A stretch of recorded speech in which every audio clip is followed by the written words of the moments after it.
داغ باشه قطعش سر کار میگیری کلانش دیگه زور نمیرسه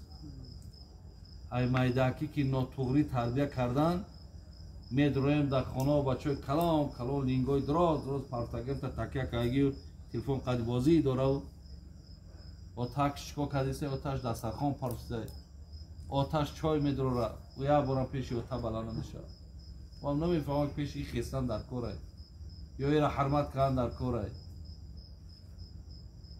بعد ناراحت میشیم زیق میشیم میگم خیلی اگه دیگه خود کرده را دوا نیست میگم مشتی که بعدی جنگ به یادت آمد در طور سری خود بزنش همین میشه دیگه دیر کردی برادر نکردی اکا حاصل شو بگی شیخ سعدی میگو خرما نتوان خورد از این خار که کشتی دیبا نتوان بافت از این پشم که ریشتی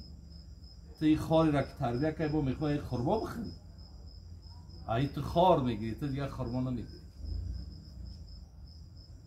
خداوند ایمانمون کامل کنه خاتممون بخیر کنه میل اخلاص و محبتمون با به دین خدا زیاد بگردونه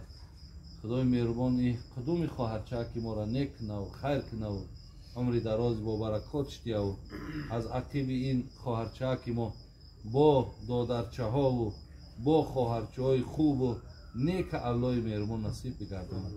جمیع گذشتگان این اولاد این اجداد خدا رحمت و مغفرت چون کنه ربنا تقبل منا انك انت السميع العليم وتب علينا انك انت التواب الرحيم